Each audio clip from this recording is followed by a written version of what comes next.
Bonjour à tous et bienvenue dans cette nouvelle table ronde. Je suis Valentin Simineau, je travaille au sein du service communication et marketing de l'EM Normandie.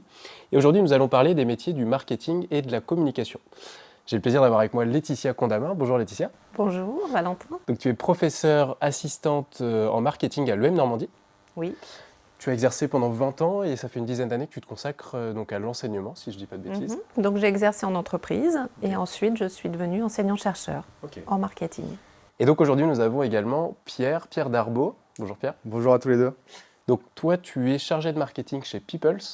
Exactement, ça fait environ 3 ans que je suis chez Peoples. Ok, et tu es diplômé de l'école 2018 ? C'est ça, tout à fait.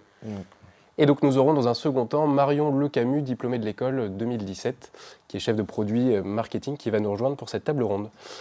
On va donc parler des métiers du marketing et de la communication et des grandes transformations de ce domaine qui existe depuis quelques années. On va parler de la digitalisation. On va essayer d'expliquer un petit peu le rôle du marketing et de la communication dans une entreprise pour que vous, en tant que candidat, vous puissiez situer un petit peu ces métiers-là et comprendre concrètement ce qu'on fait quand on fait du marketing, tout simplement. Et on attaque dans le vif du sujet avec toi, Laetitia. Est-ce que tu peux nous dresser un peu le panorama du marketing et de la communication ? Si je te pose la question, ça veut dire quoi faire du marketing en 2022, concrètement ? Alors, qu'est-ce que ça veut dire ? Ça veut dire d'abord s'intéresser à ce qu'on appelle des consommateurs ou des clients. C'est-à-dire ceux qui vont acheter des produits ou qui vont effectivement acheter des services aussi, utiliser des services. Donc c'est beaucoup d'attention à ce qu'on appelle le consommateur ou le client, mais c'est aussi de l'exécution, c'est-à-dire comment je vais aller le chercher, comment je vais le toucher, comment je vais faire en sorte qu'il devienne mon client préféré, on va dire, ou que je devienne sa marque préférée. Voilà. La nuance entre marketing et communication, peut-être, juste pour bien situer ? Au niveau de la communication, ça va être plutôt justement cette partie plus de l'exécution où on va essayer de trouver la forme pour aller toucher le client, pour lui parler, pour peut-être le rendre un petit peu émotionnellement touché, des choses comme ça. Donc la communication, ça va être plutôt ça. Et puis le marketing, ça va être plutôt de repérer quel client je vais toucher, quelle va être ma cible. Et comment je vais pouvoir l'atteindre. Donc deux fonctions complémentaires. Oui, ça marche ensemble, hein. Ça marche ensemble. Mais le marketing, ce n'est pas que de la communication. Ouais. On y reviendra. Pierre, est-ce que tu peux nous décrire, toi, ton quotidien en tant que chargé de marketing, donc chez Peoples ? Qu'est-ce que c'est Peoples, déjà ? Tout à fait, donc Peoples, en fait, sans rentrer trop dans le détail, c'est un éditeur de logiciels spécialisé dans l'intérim. Donc c'est un marché qui a un peu de niche, ce qui est très intéressant, parce que du coup, ça donne place à beaucoup de challenges stratégiques. Et puis Peoples, c'est aussi une petite structure. On est environ une quarantaine de collaborateurs, ce qui fait qu'en fait, on a un service marketing qui est assez réduit, puisque je suis tout seul dans le service marketing, mais ce qui fait du coup de cette mission une mission super intéressante, parce que du coup, j'ai l'occasion de toucher vraiment à plein de domaines. Voilà, un petit peu de communication, un petit peu de stratégie. Donc pour résumer mes journées chez Peoples, en fait, ça s'oriente autour de 3 axes principaux. Ouais. Le premier, ça va être la notoriété, donc agir sur le site web, sur les réseaux sociaux, essayer de faire des partenariats médiatiques, etc. C'est quoi la notoriété, pour bien expliquer Alors, la notoriété, finalement, c'est comment je fais connaître la marque et comment je fais accepter la marque par les consommateurs potentiels, les prospects. Donc voilà le premier axe. Le deuxième axe, ça va être plutôt quelque chose autour de la génération de leads. Donc un lead, c'est un consommateur potentiel. Comment générer ces contacts pour pouvoir les transmettre finalement aux commerciaux et qu'ils puissent poursuivre le cycle de vente. Donc c'est intéressant ce que tu dis, tu es juste avant le commercial ? Alors on est je ne sais pas si Laetitia sera d'accord, je pense que oui, mais on est évidemment très lié avec le service commercial. On est en général un support, un accompagnement à ce service commercial, et je pense qu'il faut être intéressé par la vente aussi pour faire du marketing, parce que voilà, c'est embarquer et comprendre tout le cycle de vente pour l'améliorer pour le client final. Et puis le dernier axe, le troisième axe, c'est finalement un peu tout ce qui va être presque un axe divers, puisque ça va être le marketing interne à la société, créer des contenus du type elevator speech, des chartes éditoriales, etc. Enfin des lignes éditoriales et des chartes graphiques, pardon. Ce genre de choses. un petit peu d'événementiel aussi. C'est vraiment l'avantage de bosser dans une structure un peu plus, une petite structure par rapport à des grands groupes, c'est qu'on peut toucher un petit peu à tout. Ok. Laetitia, je me tourne vers toi pour qu'on essaye de comprendre un petit peu comment ont bougé les métiers du marketing et de la com depuis 5-10 ans, j'en sais rien. Si on reprend par exemple comme point de mire, on prend 2010. Ouais. Qu'est-ce qui s'est passé depuis 2010 dans les métiers du marketing et de la com? Qu'est-ce qui a changé? Alors, ce qui a beaucoup changé, c'est l'introduction du digital, effectivement. Mais finalement, ça change uniquement un peu la forme. C'est-à-dire que, dans le fond, le métier reste un petit peu le même. C'est-à-dire on cherche toujours à aller comprendre son client, essayer de le trouver, de lui parler, de le toucher. Donc, il y a pas mal de formes qui ont changé. Mais dans le fond, ça reste assez proche de ce qui se faisait avant. On avait d'autres moyens avant. La chose quand même qui a pu changer de façon un peu massive, c'est l'introduction des données. C'est-à-dire qu'il y a énormément de données auxquelles on a accès aujourd'hui, qu'on n'avait pas auparavant, qui font qu'on est presque même submergé par les données. Mais ça nécessite d'aller chercher du sens dans les données. Donc c'est peut-être probablement là où ça a le plus changé au niveau du marketing. Ces données sont un outil supplémentaire pour les marketeurs?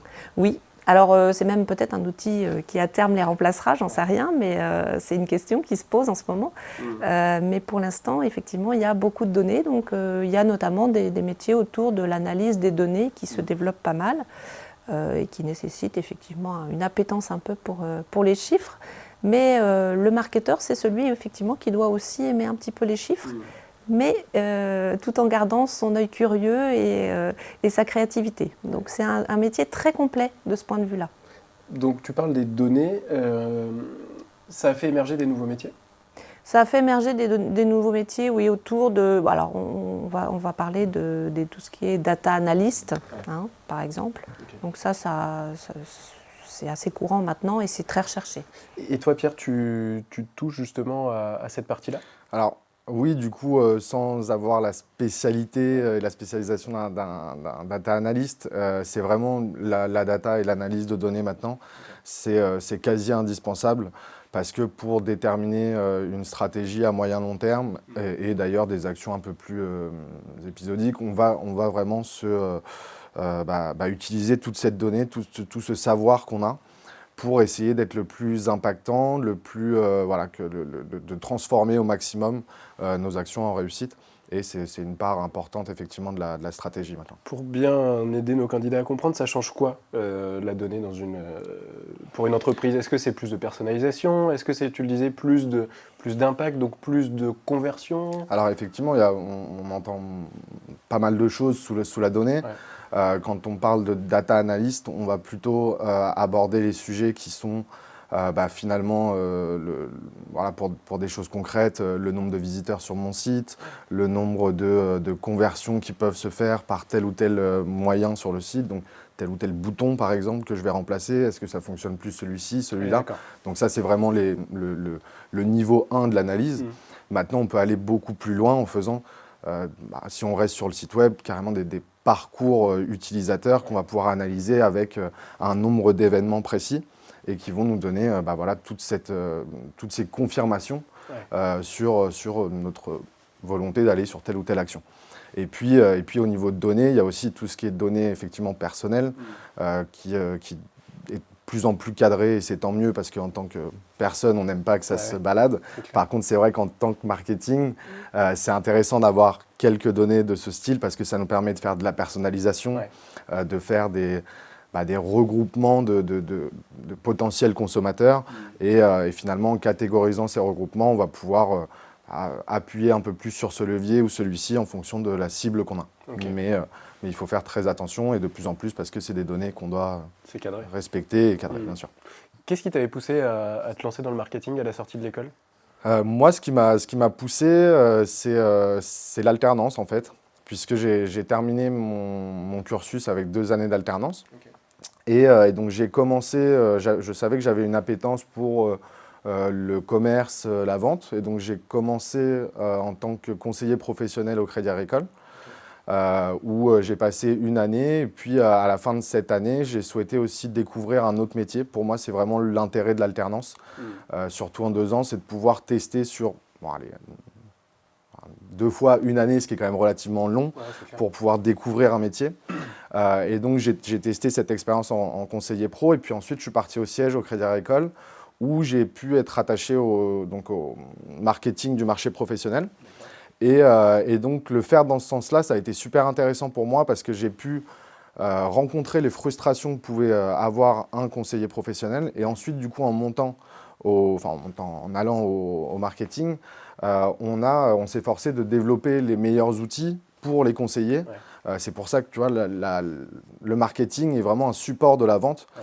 Et donc, nous, notre volonté durant toute cette année, ça a été de créer les meilleurs outils, les meilleures plaquettes commerciales, voilà, qu'ils aient un maximum de bagages pour pouvoir réaliser au mieux leur vente.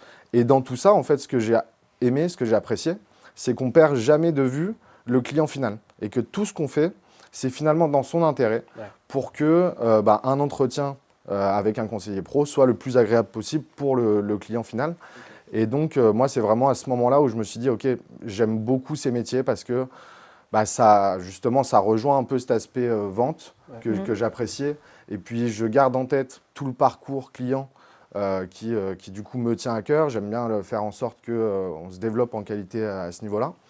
Et donc, c'est vraiment en essayant ce métier que je me suis rendu compte que j'étais fait pour ça. Donc, je conseille vraiment l'alternance aussi pour ça. C'est ce que j'allais dire. C'est intéressant de voir que l'alternance t'a permis de tester un peu 2 métiers différents et de confirmer sur le deuxième.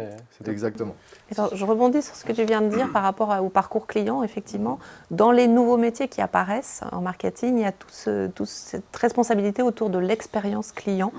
Et du parcours client, donc où on va essayer de s'attacher à suivre son client du début à la fin pour lui favoriser tout le chemin et puis essayer de faire en sorte que l'expérience qu'il vit soit la mieux possible. Tout à fait. Ouais. On va essayer de comprendre un peu les compétences nécessaires pour travailler dans le marketing ou dans la communication.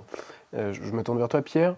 Selon toi, quelles sont donc les compétences utiles et nécessaires pour travailler dans le marketing ? Alors les compétences, ça me semble assez difficile moi de mettre vraiment des mots derrière ça. Je pense qu'il y a beaucoup plus de savoir-être que de savoir-faire, entre guillemets. Je m'exprime peut-être mal, mais ce que je veux dire par là, c'est qu'il faut garder toujours en tête, avoir de la curiosité, de s'intéresser à tout ce qui peut se passer au sein de l'entreprise, à tout le cycle de vente. On n'est pas sur un métier ou des métiers qui sont focalisés dans un cadre. On doit vraiment avoir l'aspect global toujours en tête, même quand on est sur des missions super précises.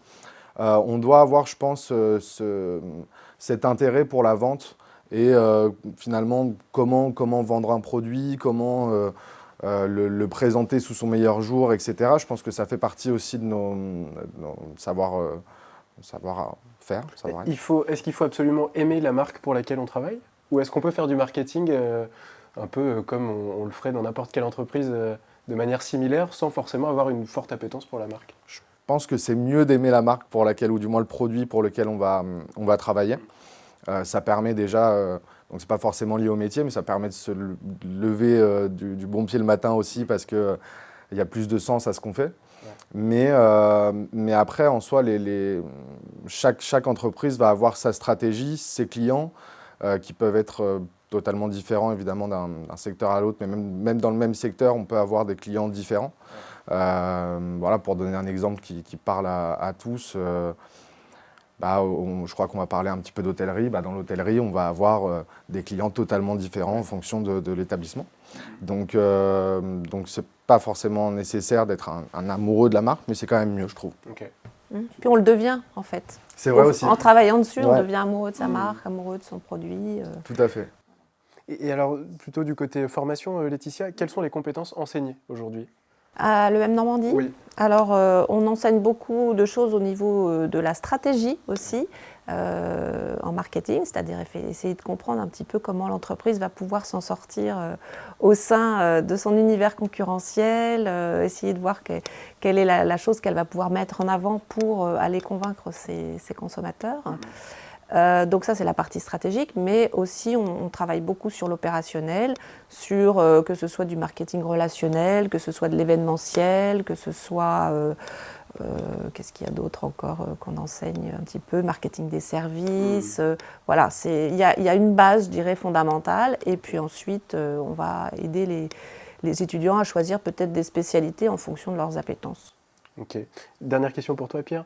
À quel moment tu as su vraiment que tu étais fait pour ce métier-là? Est-ce qu'il y a eu un déclic dans tes premières années d'expérience professionnelle? Alors, comme je le racontais, il y avait un petit peu cette expérience en alternance où je me suis dit, ah oui, ok, on a vraiment un soutien à la vente et j'ai vraiment aimé ça. Et puis finalement, j'ai aussi su que j'étais fait, entre guillemets, pour ce style de carrière parce que finalement, je trouvais ça naturel, la manière de travailler. Donc effectivement, grâce aux études que j'ai faites aussi à l'EM, j'ai pu acquérir tout un tas de connaissances et avoir une idée assez précise de comment faire ce métier. Mais j'ai à aucun moment eu l'impression de souffrir pour l'instant dans ce métier. C'est mieux quand même. Non, mais j'ai jamais eu vrai. l'impression d'être totalement largué ou de me dire qu'est-ce que je fais là, c'est pas du tout ma place, etc. Et donc je pense que c'est important. Voilà, à chaque fois que j'ai dû me former ou progresser sur certains sujets, parce que c'est l'avantage aussi du marketing, c'est que ça bouge continuellement, il y a toujours des nouveaux outils, des nouvelles choses à regarder, à analyser, etc. Et dès que je dois faire ce genre de mise à jour, c'est un plaisir et je suis très content de développer ma base de connaissances sur ces sujets-là. C'est pas du tout, c'est pas du tout une tâche, c'est vraiment un plaisir de pouvoir apprendre sur tout ça et puis continuer à travailler. Et puis le plus grand plaisir, c'est quand on met une action en place qui transforme. Et ça, c'est voilà, on se dit qu'on est content. En général, la boîte, les commerciaux sont contents, vous remercient aussi. Et donc, ça fait partie vraiment du côté positif du métier. Quand les résultats sont palpables et que ça se ressent sur l'entreprise, pour le coup. Exactement. Ça, pour le coup, les commerciaux, ils aiment bien le palpable, ça c'est certain. mais du coup, par contre, ils sont en général reconnaissants quand on leur tire une épine du pied ou que ce soit sur un outil, une nouvelle manière de faire, un nouveau processus qui va faciliter leur travail, leur faire gagner du temps. Parfois, ce n'est pas forcément que de l'argent, mais parfois du temps. Souvent, ils sont reconnaissants et c'est là aussi où on tire toute notre gloire de notre métier. Puis après, il y a tout l'aspect notoriété qui est intéressant aussi parce que voir la marque grandir, les communautés, LinkedIn, etc. grandir, c'est aussi un travail un peu plus de fond. De longue haleine, j'allais dire. De longue haleine, exactement. Mais qui parfois donne des grandes satisfactions, donc c'est aussi sympa. Merci beaucoup Pierre. On va accueillir Marion Le Camus. À très vite, merci Pierre. Merci beaucoup, bonne journée. Donc on accueille maintenant Marion Le Camus qui est sur un métier un petit peu plus spécifique, chef de produit marketing. Marion, bonjour. Bonjour Valentin. Donc tu as travaillé chez Relais et Château. C'est ça. On va parler de cette expérience, on va parler du métier de chef de produit et on va démarrer cette troisième partie avec un panorama encore un petit peu des métiers qui recrutent, ou en tout cas les métiers qui sont un petit peu les plus populaires en 2022. Laetitia, je me tourne vers toi. Oui. Quels sont ces métiers aujourd'hui? Eh bien, il y a toujours ce métier qui existe depuis très longtemps qui s'appelle chef de produit. Et ça tombe bien. C'est ce qu'a fait Marion. Donc, le chef de produit, c'est celui un petit peu qui va être un petit peu le petit chef d'entreprise de sa marque ou de son produit et qui va devoir gérer ce produit ou cette marque en étant un peu l'interface entre peut-être la production qui va produire le produit, les agences de communication qui vont être chargées de faire la publicité de ce produit, en interne éventuellement les financiers qui vont être chargés un petit peu de contrôler les coûts, etc. Donc c'est vraiment une fonction, je dirais, de chef d'orchestre qui va devoir articuler un petit peu tout ça pour finalement aller mettre sur le marché son produit ou sa proposition de service. Donc ça c'est le métier, tu dirais le principal. Est-ce que tu en vois d'autres un petit peu Alors non, ça c'est le métier principal du marketing. Ouais. Maintenant, tout autour évidemment de ce métier-là, il y a plein de métiers plus précis sur certains domaines. Par exemple, ça peut être chargé d'études ou data analyst dont on parlait tout à l'heure. Donc plutôt dans l'analyse des données consommateurs ou des clients. Ça va être celui qui va être en charge peut-être du digital, de la façon dont on va se présenter sur les réseaux sociaux. Ça peut être celui qui va faire de l'événementiel. Il y a plein de métiers différents, que ce soit dans l'entreprise ou dans des agences de communication, des agences qui gravitent autour de l'entreprise. Marion, est-ce que tu peux nous décrire un peu ton quotidien en tant que chef de produit marketing? Alors du coup, j'étais chef de produit marketing chez Relais Château. Et donc, je m'occupais de la partie coffret et chèque cadeau. Donc, l'objectif était d'améliorer cette gamme. Et donc, on a travaillé sur la partie chèque cadeau à l'amélioration du packaging et à la refonte de l'ensemble des éléments contenus dans les coffrets cadeaux. Après cette partie-là, on travaillait également sur le parcours client.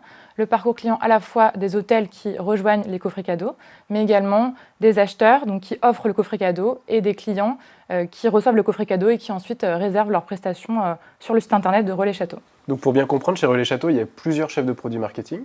Alors chez Relais Château, il y avait deux chefs de produits marketing. Okay. Moi qui étais en support de la chef de produit marketing senior, qui s'occupait à la fois de la partie chèque cadeau et de la partie également qu'on appelle hôtellerie, enfin la partie hôtellerie vente de nuitée. Ok. Et il y a d'autres personnes qui gravitent dans le service marketing? Alors on était 6, si je ne dis pas de bêtises, une personne qui s'occupait de la partie CRM, une personne qui s'occupait de la partie programme de fidélité, une personne sur la partie digitale et la responsable. Ok. Qu'est-ce qui t'a poussé, un peu la même question que Pierre tout à l'heure, à te lancer dans le marketing? Alors moi, ce qui m'a poussé, ça a été assez rapide quand je suis arrivée à la Normandie. J'ai beaucoup aimé les matières de marketing. Donc ça a commencé déjà à éveiller ma curiosité par rapport à ces métiers-là. Et ensuite, j'ai eu une expérience en 3e année. J'ai aidé à travailler dans un club med en Corse, donc dans un village de vacances, parce que j'avais vraiment découvert cet univers de l'hôtellerie sur le terrain. Et j'ai beaucoup aimé. Et donc après, j'ai commencé à regarder un peu sur le job board de l'entreprise quels étaient les métiers qui pouvaient exister et les stages que je pouvais faire ensuite. Et donc j'ai trouvé un poste d'assistante chef de produit marketing. Et puis j'ai fait mon stage de fin d'études là-bas. Et puis ça a continué dans ce secteur-là et dans ces métiers-là que j'ai affectionné tout de suite. Et donc, est-ce que c'est le secteur de l'hôtellerie qui est le point d'entrée un peu du début de ta carrière, ou c'est vraiment le métier du marketing? En fait, c'est un peu les deux. Finalement, Ouais. ça est arrivé un peu en même temps. J'étais intéressée par les métiers du marketing et du coup par en fait, cette entreprise Club Med que je connaissais depuis assez jeune. Et du coup, les deux se sont rassemblés au moment de cette expérience en 3e année. Et après, j'ai poursuivi naturellement dans cette voie. Tu es diplômée de 2017 C'est ça, 2017. de l'EM Normandie. Et si je me souviens bien, donc tu as une expérience associative à l'école. Exactement. Tu as organisé le week-end d'intégration? Tout à fait. Donc, on était une équipe d'une dizaine de personnes et donc on s'occupait d'organiser ce week-end. On a travaillé du coup pendant 9 mois pour la préparation de ce week-end en collaboration avec les équipes en interne de l'école et également une agence externe événementielle. Et donc c'était vraiment un projet très enrichissant puisqu'on partait de rien. On devait voir un peu ce que les étudiants voulaient comme week-end par rapport à ce qui avait été fait les années précédentes, respecter un budget, respecter des contraintes imposées par l'école également. On devait vraiment respecter les codes de l'école, faire en sorte que les étudiants, dès qu'ils arrivent, ils comprennent l'ADN de notre école. Donc c'était vraiment un projet très enrichissant. Ça m'a vraiment donné envie de travailler donc, aussi dans la partie événementielle. C'est pour ça que j'ai ensuite fait un stage dans l'événementiel aussi, pour gérer vraiment un projet, respecter des délais, travailler en équipe aussi.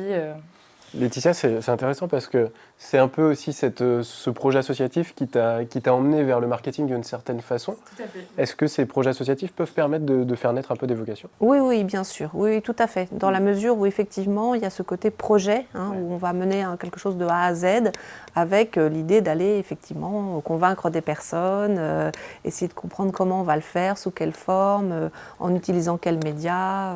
Voilà, c'est très bien.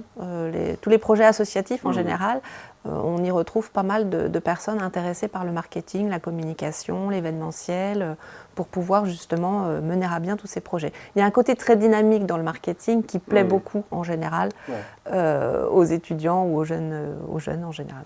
Si on revient un petit peu sur les débouchés Oui. dans le marketing, et notamment les débouchés après l'EM Normandie, est-ce qu'il y a des métiers vers lesquels nos étudiants se dirigent majoritairement, ou est-ce que... ou pas forcément? Non, c'est très varié. D'accord. C'est très varié.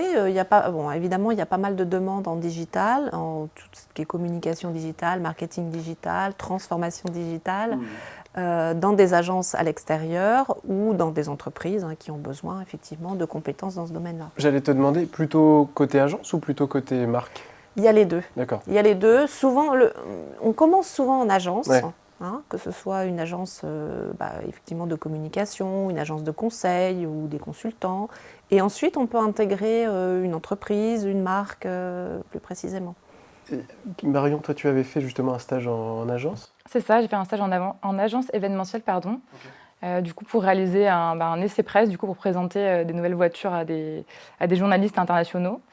Du coup, c'était un événement quand même de grande ampleur. Du coup, ça m'a permis vraiment de travailler avec pas mal de prestataires à l'international. Du coup, les métiers de l'événementiel, c'est vraiment, comme disait Laetitia, très dynamique. On a beaucoup de projets à gérer en même temps. Il y a, la deadline du projet, elle est forcément respectée puisque l'événement peut avoir lieu un autre jour. Donc du coup, c'est vraiment un métier où on n'a pas le temps de s'ennuyer. Et on travaille aussi beaucoup en équipe. Donc moi qui suis quelqu'un de très relationnel, c'est vraiment cet aspect-là qui me plaisait. Et puis de faire de montrer une marque à travers un événement, c'est toujours un aspect complètement différent de ce qu'on peut faire dans les métiers du marketing, de ce que j'ai pu faire ensuite ou avant. Et donc c'est un aspect complètement complémentaire en fait qu'on a quand on est chef de produit marketing, on travaille beaucoup avec des agences événementielles finalement. On dit souvent que les agences permettent de faire ses armes. Oui. C'est vrai ou pas? Oui, complètement. Ouais. Parce qu'on doit être vraiment couteau suisse. Il y a pas mal d'imprévus. Des fois, c'est des petites structures où on est seul. Donc, comme disait Pierre tout à l'heure, on doit vraiment être assez débrouillard, trouver des nouvelles idées, etc. Qu'on n'a pas forcément. Par exemple, moi, je travaille beaucoup dans des grands groupes. Donc, après, c'est plus segmenté chaque métier. Alors que quand on fait l'événementiel, on fait un peu de tout. On fait de la com, on travaille avec des journalistes, des équipes de production, on produit des supports. Donc, c'est vraiment très transverse comme métier. Donc, ça me permet de développer pas mal de compétences. Tu confirmes, Laetitia? Oui, je confirme tout à fait. Oui. On apprend les rudiments, puis après, on peut aller peut-être se spécialiser un petit peu plus ou essayer effectivement, de diriger un peu plus les choses. Si on devait donner des conseils à nos futurs candidats, qu'est-ce que tu dirais, Laetitia? Quelles sont les grandes tendances aujourd'hui du marketing et de la communication? Qu'est-ce qu'on peut leur conseiller à ces candidats qui ont envie peut-être de faire du marketing ou... Alors, je leur conseillerais de pas forcément s'enfermer dans un métier au départ ou se dire je vais faire que du digital ou je vais faire que de l'événementiel, mais essayer des choses, comme disait Pierre tout à l'heure, en alternance, pourquoi pas aller tester 2 types de structures, 2 types de métiers. Il y a beaucoup de métiers différents dans le marketing, donc il y a de quoi faire. C'est pas uniquement de la communication, c'est pas uniquement un truc où on va faire beaucoup de bruit ou beaucoup d'agitation. Il y a ceux qui sont plutôt des gens curieux, qui vont plutôt analyser les choses. Donc il y a vraiment toutes sortes de métiers et il y a vraiment de quoi faire. Donc soyez curieux. Mon conseil principal pour les marketeurs, futurs marketeurs, soyez curieux. Tester peut-être différents métiers? Oui, testez, sentez les choses. Je crois que Pierre en a parlé tout à l'heure. Il a senti que c'était là qu'il était bien. Voilà, c'est ça. Et de ton côté, Marion? Je dirais faire un maximum de stages et potentiellement aussi l'alternance pour vraiment avoir une vue d'ensemble un peu des métiers qui peuvent se faire.